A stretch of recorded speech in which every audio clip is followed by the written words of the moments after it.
ഇന്ന് നമുക്കൊരു മസാല ദോശ ഉണ്ടാക്കാം. ഒരെണ്ണം അല്ല, 3 വെറൈറ്റി മസാല ദോശ. മസാല ദോശ ഉണ്ടാക്കാൻ നിങ്ങൾക്ക് എല്ലാവർക്കും അറിയാമായിരിക്കും, എന്നാൽ പലർക്കും അറിയാമായിരിക്കും. എന്നാലും ഇന്ന് വെറൈറ്റി ആയിട്ടുള്ള 3 സൈസ് മസാല ദോശ ഉണ്ടാക്കുന്നത്. അതെങ്ങനെയാണ് ഉണ്ടാക്കുന്നത് നമുക്ക് നോക്കാം. അതിൻ്റെ ചേരുവകളൊക്കെ ഉണ്ടാക്കുന്ന സമയത്ത് ഞാൻ പറയാം. പലരും എന്തൊക്കെ പറയുന്നത് വീഡിയോയ്ക്ക് നീളം കൂടുന്നു, സാധനങ്ങളൊക്കെ ചേർക്കുന്ന മാത്രം കാണിച്ചാൽ മതി, ഫുള്ളൊന്നും കാണിക്കേണ്ടതാണ്. അതുകൊണ്ട് നമുക്ക് ഇന്ന് അങ്ങനെ തന്നെ നോക്കാം. ഞാൻ ഓരോന്ന് ഉണ്ടാക്കുന്ന രീതിക്ക് അനുസരിച്ച് ഓരോന്നോരോന്നായിട്ട് പറഞ്ഞുതരാം. അപ്പം നമുക്കിനി നേരെ അടുക്കളയിലോട്ട് പോകാം. മസാല ദോശ ഉണ്ടാക്കാൻ നമുക്ക് ആദ്യം എൻ്റെ മസാല ഉണ്ടാക്കണം. അതിനായിട്ട് ഇവിടെ ഞാൻ 3 മീഡിയം സൈസ് സവാള കനം കുറച്ച് അരിഞ്ഞു വെച്ചിട്ടുണ്ട്. അതിനെ ഒന്ന് വഴറ്റിയെടുക്കണം. വഴറ്റാൻ തന്നെ ഒത്തിരി അങ്ങ് വാടിപ്പോണ്ട, ഒന്ന് സോഫ്റ്റായിട്ട് വന്നാൽ മതി. ആദ്യം ഒന്ന് വഴറ്റിയെടുക്കാം. ഞാനൊരു കുറച്ച് ഉപ്പ്, സവാളയ്ക്ക് മാത്രമുള്ള ഉപ്പ് ഇട്ടാണ് വഴറ്റുന്നത്. നമുക്കതിനെ ഒന്ന് സോഫ്റ്റ് ആയാൽ മതി. ഒരുപാടങ്ങ് നിറം മാറി വരണ്ട അതിൻ്റെ. ഇപ്പോൾ രണ്ടും നമ്മുടെ സവാള നല്ലപോലെ വാടി വന്നിട്ട് നിറമൊന്നും മാറിയില്ല. ഇതിനകത്തേക്ക് ഞാൻ 5 വലിയ ഉരുളക്കിഴങ്ങ് പൊട്ടറ്റോ വേവിച്ച് വെച്ചിട്ടുണ്ട്. 5 കുക്കറിനകത്തിട്ട് 5 വിസിൽ വരെ ആക്കി അടിച്ച് വെച്ചിട്ടുണ്ട്. ഇതിനെ നമുക്ക് ഉപ്പിട്ട് വെച്ച പൊട്ടറ്റോയാണ്. നമുക്ക് ഇതിനകത്തേക്ക് ചേർത്ത് കൊടുക്കാം. ഒരുപാട് വലിയ മസാലകളൊന്നും ചേർക്കുന്നില്ല. ഇത് സവാളയും കിഴങ്ങും മാത്രമേ ഉള്ളൂ. ഇത് നമുക്ക് ഇതിനകത്തേക്ക് ഇട്ടിട്ട് ഇതിനെ നല്ലപോലെ ഒന്ന് സ്മാഷ് ചെയ്തെടുക്കണം. പൊട്ടറ്റോ സ്മാഷർ കൊണ്ട് നല്ലപോലെ ഒന്ന് സ്മാഷ് ചെയ്തെടുക്കണം. ഇതിനെ നമുക്കിത് സെപ്പറേറ്റ് സ്മാഷ് ചെയ്തൊന്നും ചേർക്കാം. ഇങ്ങനെ സ്മാഷ് ചെയ്യുമ്പം ആ സവാളയും ഉരുളക്കിഴങ്ങും എല്ലാം കൂടെ ചേർന്ന് വരും. ലോ ഫ്ലെയിമിലിട്ട് അത് സ്മാഷ് ചെയ്ത് ചേർക്കാം. പ്രത്യേകം സ്മാഷ് ചെയ്യുകയാണെങ്കിൽ ഇതിൻ്റെ കൂടെ ഇട്ട് ഇളക്കിയെടുത്താൽ മതി. ഇപ്പോൾ അതാണ്ട് നമ്മുടെ മസാല ദോശക്കുള്ള മസാല റെഡി ആയിട്ടുണ്ട്. ഇനി നമുക്ക് അടുത്ത സാധനം ഒന്ന് റെഡിയാക്കി എടുക്കാം. ഇതിന് തൽക്കാലം അങ്ങോട്ട് മാറ്റി വെക്കാം. ഇനി ഞാൻ തന്നെ വെച്ചേക്ക് നല്ല എരിയുള്ള മുളക്, അതിൻ്റെ അരി കളഞ്ഞിട്ട്, അരി ഉണ്ടെങ്കിൽ ഒത്തിരി എരിവ് വേണ്ട ഒരുപാട്. അതുകൊണ്ട് അതിൻ്റെ അരിയെല്ലാം കളഞ്ഞേച്ച് എന്നിട്ട് ഈ മുളക് ഞാൻ ഒന്ന് വെള്ളത്തിൽ കിടന്ന് തിളച്ച് വെന്ത് വരണം. അങ്ങനെ തിളപ്പിക്കാൻ വേണ്ടി വെച്ചിട്ടുണ്ട്. അത് തിളച്ച് വരട്ടെ. അപ്പോഴത്തേക്ക് നമുക്കൊരു ചെറിയൊരു മീഡിയം സൈസ് സവാള ഒന്ന് അരിഞ്ഞെടുത്തോണ്ട് വരാം. അതാണ് നമ്മുടെ ഈ മുളകെല്ലാം ഒന്ന് വെന്തിട്ടുണ്ട്. ഇനി നമുക്ക് ഇതിനെ അങ്ങോട്ട് മാറ്റി വെച്ചിട്ട് നമ്മൾ അരിഞ്ഞിട്ട് സവാള ഒന്ന് വഴറ്റിയെടുക്കാം. അപ്പോൾ ഞാൻ 2 മീഡിയം സൈസ് സവാള അരിഞ്ഞ് വെച്ചിട്ടുണ്ട്. അതിനെ ഒന്ന് ചെറുതായിട്ട് വാട്ടിയെടുക്കാം. ഇതും ഒന്ന് വാടി കിട്ടിയാൽ മതി, നിറം ഒന്നും മാറണ്ട. ആ പച്ച ഒന്ന് മാറിയാൽ മതി അതിൻ്റെ.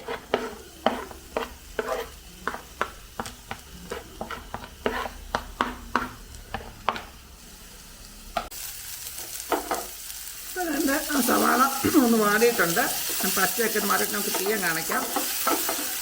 ഇനി ഇത് ഒന്ന് ആറിക്കഴിഞ്ഞിട്ട് ഈ സവാളയും നമ്മൾ വേവിച്ച് വെച്ചേക്കുന്ന മുളകും കൂടെ ഒന്ന് അരച്ചെടുക്കണം. വേണമെങ്കിൽ ആ മുളക് വേവിക്കാത്തേക്ക് വെള്ളം കുറച്ച് ഒഴിക്കാം. വെള്ളം വേണമെന്നുണ്ടെങ്കിൽ മാത്രം, ഒരുപാട് അങ്ങ് നീളത്തിലാവരുത്, കുറച്ച് കട്ടിയായിട്ടിരുന്നാൽ മതി. ആദ്യം ഇത് മാത്രം ഇട്ട് അരയ്ക്കുക. വേണമെങ്കിൽ പിന്നെ ഒക്കെ വെള്ളം ചേർത്ത് കൊടുക്കാം. ഇനി നമുക്ക് ദോശ ഉണ്ടാക്കി തുടങ്ങാം.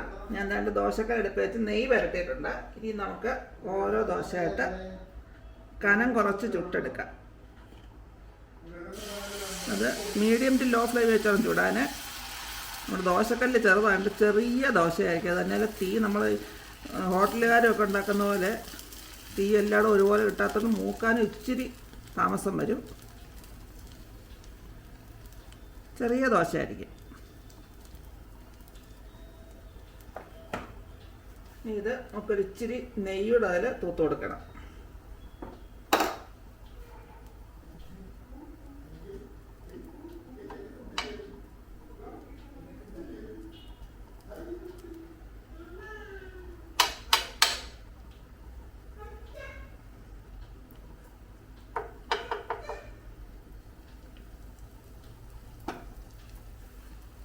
നമുക്ക് അതിനകത്തേക്ക് ഇടുന്നത് ആദ്യം ഞാൻ 2 മുട്ട അടിച്ചിട്ട് വെച്ചിട്ടുണ്ട്. അതിനെ അങ്ങോട്ട് ഒഴിച്ചൊന്ന് പരത്തി മുട്ട മസാല ദോശ. ഒരുപാട് വേണ്ട, നമ്മൾ ഇച്ചിരി അങ്ങോട്ട് ഒഴിച്ചു കൊടുത്താൽ മതി. വെജിറ്റേറിയൻ വേണ്ടെന്നുള്ളവർക്ക് നോൺ വെജായിട്ട് മുട്ട ചേർത്ത് കൊടുക്കാം. ആ ദോശയുടെ മാവ് മൂക്കുന്ന കൂട്ടത്തിൽ തന്നെ ഈ മുട്ടയും ഇതായിട്ട് വന്നോളൂ. നെയ്യായി, മുട്ടയായി. ഇനി നമുക്ക് അതൊന്ന് പിന്നെ മൊത്തം മൂത്ത് കഴിയുമ്പോൾ മസാല വെച്ച് കൊടുക്കാം. പിന്നെ നമ്മുടെ മുട്ടയൊക്കെ ഒന്ന് വെന്തിട്ടുണ്ടെങ്കിൽ മസാല വെച്ച് കൊടുക്കാം.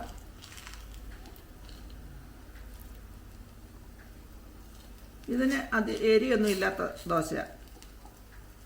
ഒന്നും നമ്മളതിനകത്ത് എരി ഉണ്ടാകാൻ വേണ്ടി ചേർക്കുന്നില്ല. മുട്ട മസാല ദോശ. ഇതിന് എരി ഉണ്ടാക്കാൻ വേറെ കാര്യമുണ്ട്. അത് ഞാൻ അടുത്ത ദോശ അടുത്തിനോളം ചുമ്മാ കാണിച്ചു തരാം.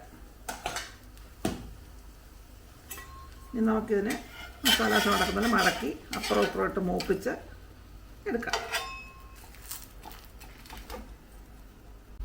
ഇപ്പം നമ്മുടെ മുട്ട മസാല ദോശ റെഡി ആയിട്ടുണ്ട്.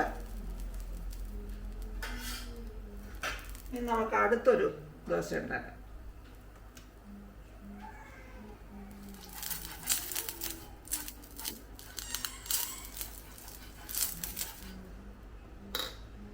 ദോശമാവൊക്കെ വെക്കുമ്പോൾ നേരത്തെ പോലെ തന്നെ കോരി ഒഴിക്കാം. ഇതിന് നമ്മൾ നെയ്യ് ഒഴിക്കാം.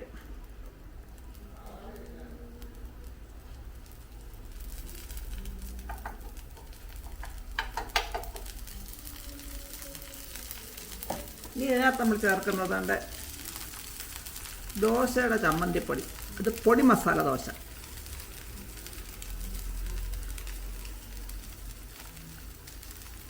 ഇതിനൊരു വേറെ ടേസ്റ്റാണ്.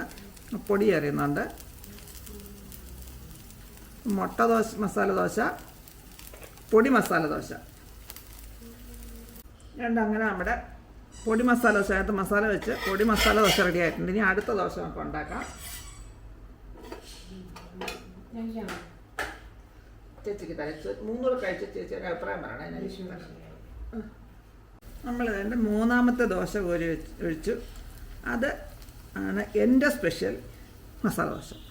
പേരങ്ങനൊന്നുമല്ല, ഞാനൊരു സ്പെഷ്യൽ കൂട്ടുണ്ടാക്കിയ നമ്മുടെ സവാളയും മുളകും കൂടെ അരച്ചില്ലയോ, ആ അരപ്പാണിത്. അതങ്ങോട്ട് നല്ലപോലെ തേച്ച് പിടിപ്പിക്കണം. ഇച്ചിരകിയ എരിയും ഒക്കെയുള്ള നല്ലൊരു ടേസ്റ്റുള്ള ദോശയാണ്. ഇതെല്ലാം നമുക്ക് ചേച്ചിക്ക് ചേച്ചിയോട് ചോദിക്കുന്നത് ഏതാണ് നല്ലതെന്ന്. പിന്നെ ബാക്കിയുള്ളത് ഇതൊക്കെ ചോദിക്കാം. ഉണ്ടാക്കുമ്പോൾ നമുക്ക് ചൂടോടെ കഴിക്കണം. അതിൻ്റെ മസാല ചേർത്ത് വെച്ചു. അങ്ങനെ എൻ്റെ സ്പെഷ്യൽ മസാല ദോശ ആയിട്ടുണ്ട്. ഇനി നമുക്ക് തീയങ്ങ് അണയ്ക്കുക. ഓരോരുത്തർക്ക് വേറെ നശിച്ച് ഉണ്ടാക്കുന്നുള്ളൂ. അപ്പം നിങ്ങൾക്ക് കാണിച്ചു തരാൻ വേണ്ടിയിട്ട് ചേച്ചിക്ക് കൊടുക്കാൻ വേണ്ടിയിട്ടും ഇത് ചൂടോ ഉണ്ടാക്കിയതാണ്. ഇനി നമുക്ക് വേറെ നശിച്ചതാക്കി ഉണ്ടാക്കാം. ചേച്ചിയുടെ അഭിപ്രായം ചോദിക്കുക എങ്ങനെ ഉണ്ടെന്ന്.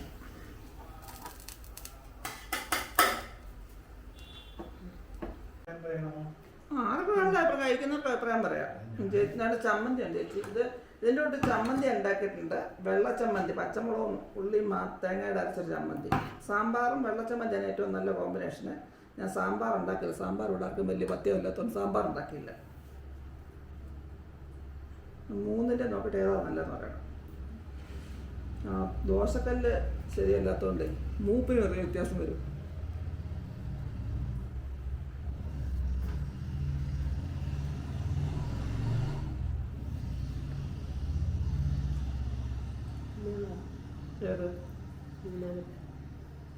സ്പെഷ്യൽ എൻ്റെ സ്പെഷ്യൽ ദോശ മസാല ദോശ. ഞാനുള്ള അത് ഒരു പരീക്ഷണം നോക്കിയതാണ്. അത് ഇച്ചിരി ഒന്ന് കരിഞ്ഞു പോയി. അത് ഇച്ചിരി ഞാൻ തീ കൂട്ടിയിട്ടത് ഒന്ന് മൂത്ത് വരട്ടെന്ന് വെച്ചിട്ടുണ്ട്. ഉടുപ്പിക്കാരറിയണ്ടായിരുന്നു പഠിച്ചോണ്ടു.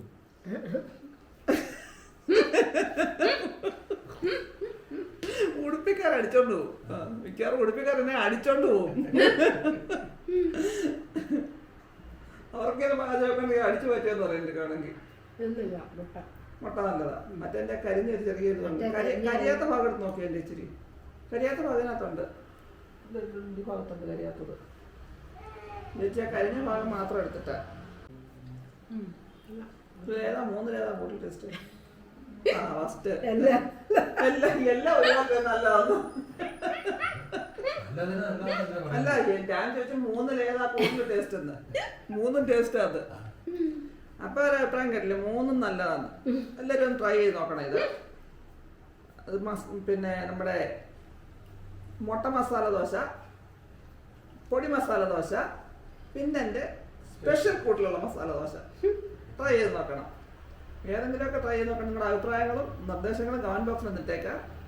പിന്നെ പുതിയൊരു വീഡിയോ കൊണ്ട് വരുന്നവരേക്കും ടാറ്റാ.